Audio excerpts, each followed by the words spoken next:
Many cane farmers are now running away from, their mainstay in terms of agriculture. What are you going to do about that? Because now they feel that now they now need to move from sugarcane farming into other sources of farming.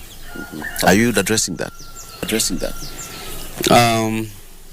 First and foremost, of course, they have a reason to think about other crops, especially arising from the collapse of Mumias Sugar Company.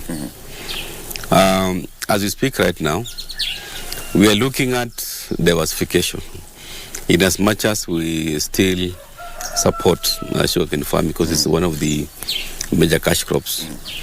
And I'm happy that at least we have an investor right now, Sarai Group from Uganda, who has put in some money in the revival of Mumias Sugar Company. So far, they are operating, I can say, below 20% because we don't have raw materials. So my responsibility as the governor is to encourage farmers to plant sugarcane so that we can sustain the operation of Mumias Sugar. But besides sugarcane, we're also now trying to diversify.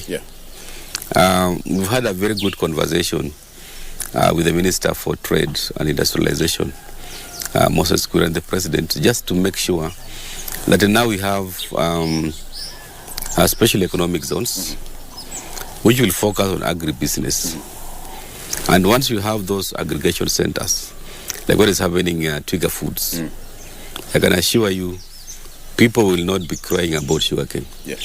We'll now focus on avocado, for example, edible oils, things like rice farming, so that we have a diversification of crops. And that will be achieved through those aggregation centers in our industrial parks. Are you thinking of diversification, number one, and even having now the value addition? You had your, as the governors, your benchmarking at Twiga Foods some 2-3 weeks ago. Yes. What did you learn from that you'd want to transfer to Kakamega County?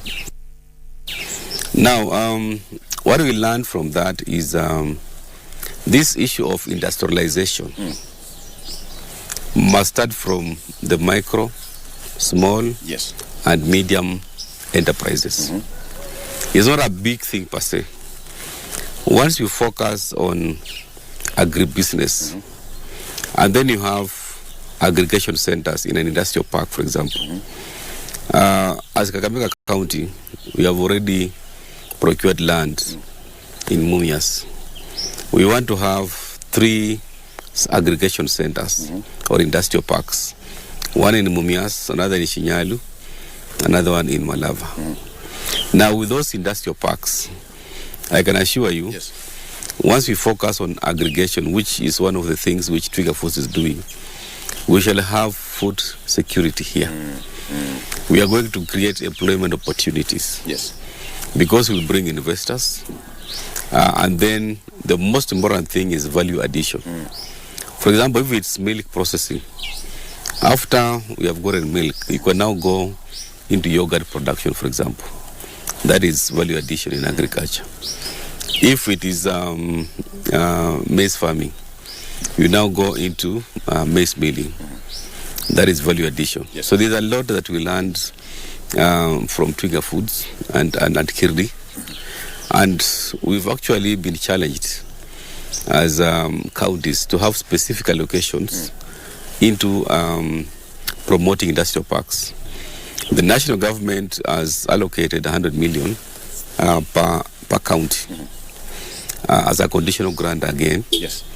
And then for us in Kakamega County, the next financial year, we have committed 200 million so that this agribusiness and investment in industrial parks is realized. So it's a big conversation, and I could see a lot of opportunities being created, especially for employment, which is a big headache, through the agriculture, through the industrial parks and agribusiness.